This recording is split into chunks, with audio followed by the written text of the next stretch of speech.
ദൈവമേ നീ എന്നിൽ അനുദിനവും വളരേണമേ, ഞാനോ കുറയേണമേ.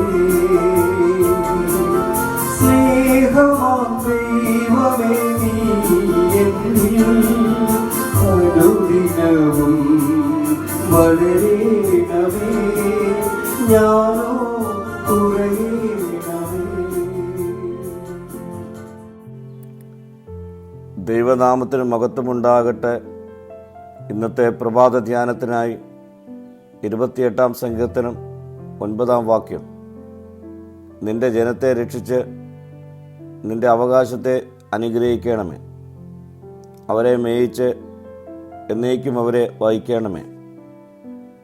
ദൈവജനത്തിനു വേണ്ടിയുള്ള ഒരു പ്രാർത്ഥനയായി ഈ വാക്യത്തെ നമുക്ക് കാണാം.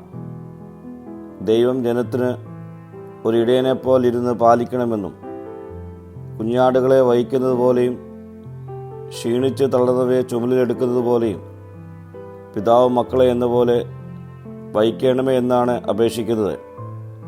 ഇസ്രയേലിനെ ചുമന്നവൻ അവരെ വഹിക്കുമെന്നുള്ള ആശയും ഉറപ്പുമാണ് സങ്കീർത്തകൻ്റെ പ്രാർത്ഥനയിൽ ഉടനീളം നിർവഹിക്കുന്നത്. ഇസ്രയേലിനെ മേയിക്കുകയും ചുമലിൽ വഹിക്കുകയും ചെയ്തു കൊള്ളാമെന്ന് ഉടമ്പടി ചെയ്ത പുരാതനായ യഹോവ അവർ സങ്കേതമായും അവരെ താങ്ങുന്നതിന് കീഴെ ശാശ്വത ഭുജമായും ഉണ്ട്. ഈ വലിയ വിശ്വാസമാണ് ദാവീദിനെ ഇത്തരത്തിൽ പ്രാർത്ഥിപ്പിക്കുവാൻ പ്രേരിപ്പിച്ചത്. പ്രിയ സ്നേഹിതരെ, നമ്മുടെ മാതാപിതാക്കളെ താങ്ങി നടത്തിയ ദൈവം നമ്മെ നടത്തുവാൻ മതിയായവനാണ്. അവൻ നമ്മുടെ തലമുറകളെയും പരിപാലിക്കും. ഈ പരിപാലകൻ്റെ കരങ്ങളിൽ നമ്മെ തന്നെ ഈ നാളുകളിൽ സമർപ്പിക്കാം.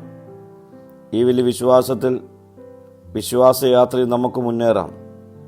പ്രാർത്ഥിക്കാം. കർത്താവേ, ക്ഷീണിച്ചു പോകുന്ന ജീവിതാനുഭവങ്ങളിൽ നിൻ്റെ കരം തന്നെ നടത്തണമേ. മഹത്വം നീ എടുക്കണം. യേശുവിൻ്റെ നാമത്തിൽ തന്നെ. ആമീൻ.